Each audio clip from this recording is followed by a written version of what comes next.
Make sure you have a disaster prevention kit up and running, get first aid, enough tinned food and water to see you through for a week until the services come back online. Just have a few basic supplies ready, maybe a torch and a little bit of water, and to get into contact with your neighbours and know who they are, and not to panic really. The biggest thing is don't panic, and once you've got that reassurance that all your family is well and okay, that's the most important thing. And I was partially prepared, but of course, I didn't have my full emergency survival kit. So yeah, of course I have it all now, and I think my little tip would be that you don't have to have it all in one spot. Like my emergency kit is actually spread around in different parts of the house and out in the garage, but I know where everything is now, so yeah. Probably just to quake safe your house, proper mounts for TVs and big cabinets and that. Yeah, because the last thing you want is one of those falling on your kids. Look after your friends and family, your neighbours, stay in touch, organise a safety plan. If things go wrong, what are you going to do? Where are you going to meet your family? Where's your safety plan? Where's the place to go? Think about those things so when it does happen, you're not struggling to keep up.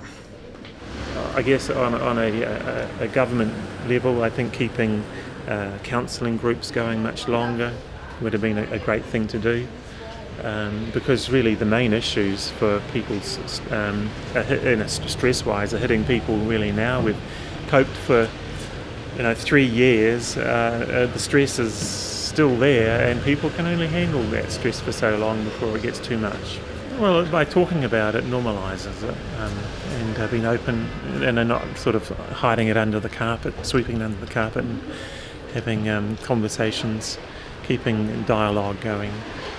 Oh, patience really, like getting around in the road cones and all that, getting around when all the army were getting through and you had to go round and round in circles to get through, or trying to text or call people left or right. It was just patience really, because most people I guess would figure it, but I guess some people would build a lot of anger, but you really just got to be really, really patient. It's not about trying to keep yourself calm, it's knowing that you are calm. There's a difference. So if you say to yourself, this is terrifying, it's going to be terrifying. But if you just know, what's this? It's on the outside really. You just keep your own personal focus, don't let your nerves and that get out of hand, and just, listen to what your brain's telling you and just follow it through. Not the scary part, because there's always two conversations going on, but the quieter side, and it'll see you right. And you've got to think about your children, or if you've got older people around you, what do you really want them to see? Do you want them to see you in a panic, or do you want to teach them to hold their own strength?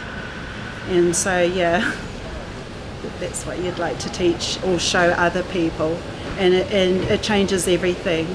Then you can handle any situation.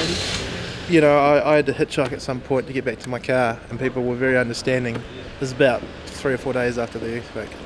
But yeah, people were just, I think they did adapt at the start, and I think you just really had to remind yourself later on that it's the same situation. Like, people will think, 3 months have gone, something must have changed, but really it's the same situation, only more guys in high-vis, really. Everybody mucked in, and that's all you can do. Same in the war, helped everybody. And actually, I worked for them. I done the run from here to the helicopter for earthquake people in Christchurch. We collected all around the supermarkets and warehouse and Countdown New World, I think it was, and we carted to the race course where the helicopter was, and they flew all the whatever we got into the Christchurch. I think they went to New Brighton, the helicopter. Down the sea they went. Yeah. Make sure you're extremely prepared for your own family, and you're going to be on your own for at least the first 24 to 48 hours. So no phones, no power, no nothing, so be prepared for that. We have our evacuation all planned because we live down the beach. We found when we were trying to get out, because we thought there was a tsunami coming, that our road was just about blocked off. So now we have another route we can get out. We've made sure we've planned all that. We've got all our survival kit ready, and I check that all the time and get that ready. Cell phones are always fully charged, always got money on them, just silly little things like that. Yeah.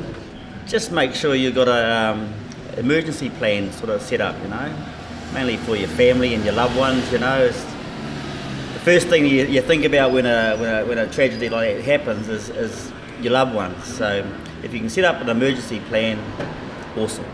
At the moment our plan is to just get hold of each other, and then if it's real bad, meet at such and such point, and because my wife works at the kindy down the road, we thought, well, we'll meet there, sort of thing. So yeah, so have a plan.